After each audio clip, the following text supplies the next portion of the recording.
시리즈를 계속 여러분하고 나누고 있는데 아무리 애를 써도 성과가 나지 않는 이유가 무엇일까요? 바로 그 매장가 그 자신이 얘기하는 킹핀이 없어서라고 얘기를 했는데 킹핀을 만들려면 어떻게 해야 될까요? 우리가 가장 그 점포에만 있고 그 조직에만 있고 그 회사에만 있는 이런 킹핀을 어떻게 만들어 갈 수 있을까요? 먼저 킹핀을 만드는 단계에서 첫 번째로 위기라고 선언하라고 지난 시리즈에서 1편에서 말씀을 드렸습니다. 위기를 선언하는 것은 세 가지 방법으로 한다고 얘기를 했습니다. 본질에서 벗어난 것이 무엇인가, 또 1등의 수준, 그러니까 위기의 기준을 정하기, 그리고 1등하고 우리의 현재 상황하고 갭을 끌어내기, 이 세 단계로 연결되어서 접근한다라고 말씀을 드렸는데, 그러면 위기를 선언했으면 이제 본격적인 부분에서 문제를 정의해야 되는 것입니다. 그럼 문제가 무엇인지, 우리는 답을 찾는 것보다 문제가 무엇인지를 아는 것이 더욱 중요합니다. 그런데 우리가 킹핀을 만들 때는 두 가지 측면에서 문제를 정의해야 되는데, 그 첫 번째 측면은 고객과 시장에서 바라보는 문제점이 있는 거예요. 그래서 그 문제가 무엇인가, 고객과 시장에서 바라본 문제가 무엇인가, 그리고 또 두 번째는 우리 조직과 나로부터 출발되는 문제가 무엇인가가 있는 것이죠. 오늘은 그 첫 번째 단위에서 고객과 시장에서 출발되는 문제가 무엇인지, 그 문제를 어떻게 정의하는지에 대하여 먼저 영상을 보시면서 통찰을 나누도록 하겠습니다. 영상 먼저 보시고 오시지요. 이 위기를 선언한 후에는 이제 문제가 무엇인지 정의를 내려야 하는데요. 남보다도 앞서 나가기 위해서는 창의적인 생각이 중요하다는 생각을 합니다. 이 창의적인 문제 정의를 할 수 있는 비법이 있을까요? 창의적인 문제를 정의하기 위해서는 첫째로 상대방의 욕구를 파악하는 것이 우선되어야 합니다. 모든 목표 달성에서 필요와 욕구를 충실하게 반영해야 성공할 수 있습니다. 그러므로 상대방의 욕구를 알지 못하는 사람은 마찰을 일으키고, 자신의 욕구를 알지 못하는 사람은 타인의 욕구에 따른 삶을 살게 되는 것입니다. 자기 스스로와 타인의 욕구를 읽어내려는 욕구 중심의 사고가 필요한 이유입니다. 둘째로는 90도 돌려보는 습관을 길러야 합니다. 고착된 시각으로는 창의적으로 문제를 정의할 수 없습니다. 늘 보던 사물, 또 늘 하던 일도 시각을 달리하면 새로운 인식이 나올 수 있습니다. 어려운 상황이 아닐 때라도 항상 사물과 상황의 다른 면을 보려는 훈련을 해야 하는 것이죠. 90도로 볼 수 있는 힘은 어느 날 맘먹는다고 바로 나타나는 것이 아니라, 이러한 태도가 습관이 될 때까지 의도적으로 학습하고 또 연습해야 하는 것입니다. 이러한 과정에서 얻은 아이디어와 사고의 힘은 큰 위기가 닥쳤을 때 결정적 역할을 해주는 것이죠. 셋째로는 역지사지로 보아야 한다는 겁니다. 창의적 문제 정의의 근원은 상대방입니다. 내 문제를 해결하기 위해 몰입하다 보면 창의적으로 문제를 정의할 수 없게 됩니다. 역지사지로 보라. 그들의 편익을 위해서 그들의 문제가 무엇인가에 에서 이제 출발하는 것이 매우 중요하다 하겠습니다. 마지막으로는 탁월한 문제 정의를 위해서는 개념을 정하는 것이 중요합니다. 문제 정의는 결국 생각을 바꾸는 것입니다. 개념은 우리 주위의 대상에 대해서 공통된 일반적인 것을 끄집어내서 누구나 알 수 있게 의미를 부여하는 것을 말하는 거죠. 변화해야 한다는 것은 알지만 무엇을 어떻게 변화시켜야 할지 모르겠다라고 말하는 사람들이 있다. 변화시켜야 할 요소를 찾아내려면 미래에서 현재를 바라보아야 한다. 다시 말해, 목표가 이루어진 시점으로 가정해서 현재를 보는 것이다.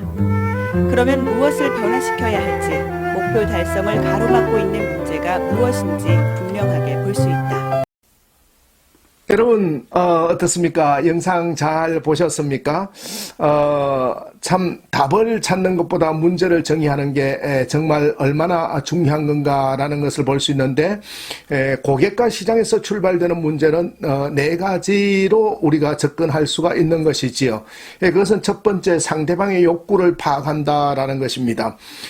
우리는 어떤 상품이 되었건 서비스가 되었건 콘텐츠가 되었건 이것이 가치가 있고 판매가 되고 고객하고 시장에 전달되려고 한다면은 필요해야 됩니다. 꼭 필요하든지 아니면 그 욕구를 만족시켜 주든지 해야 되는 것이죠.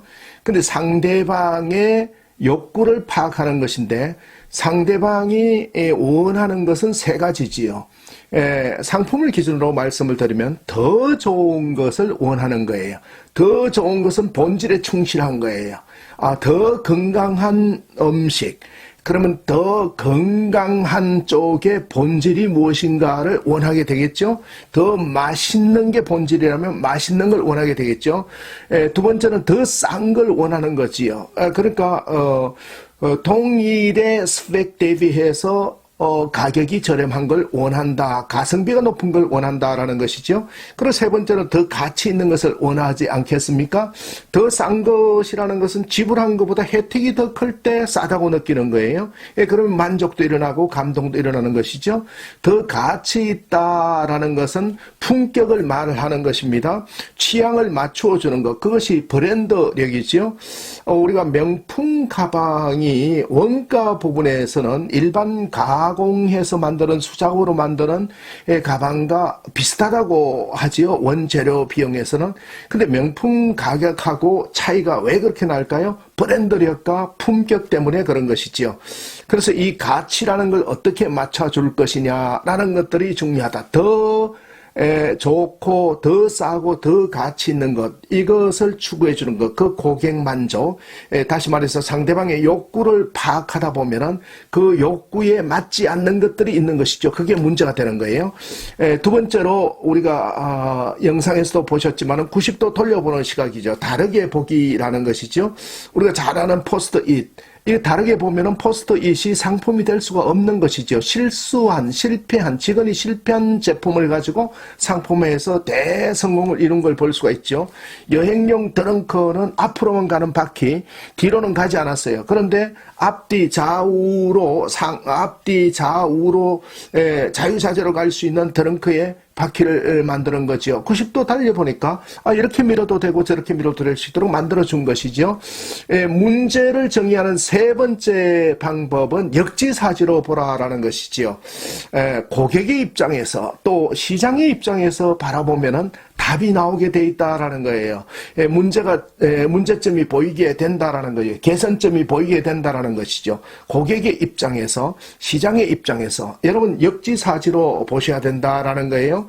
그리고 마지막으로는 개념을 정하라라는 것인데, 개념이라는 것은 의미를 부여한다라는 것입니다.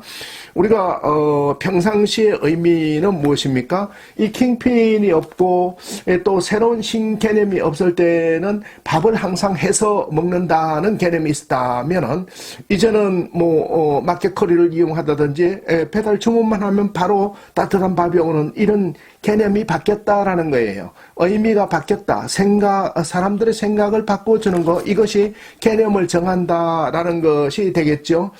그래서 예를 든다 그러면 AI로 가지고 로봇으로 가지고 하는 이런 시대, 개념이 바뀌었다라는 것이죠. 재택근무라든지 또 비대면 강의라든지 많은 것들이, 새로운 개념들이 만들어지는 걸 볼 수 있는 것이죠. 이것이 바로 우리가 문제를 정의하는, 고객과 시장을 향해서 문제를 정의하는 것인데, 특히 이 문제를 정의하는, 고객과 시장 측면에서 문제를 정의하는 데서 총합해서 한 가지 팁을 더 아셔야 되는 것은, 고객과 시장에서 도전하게 만들어야 된다.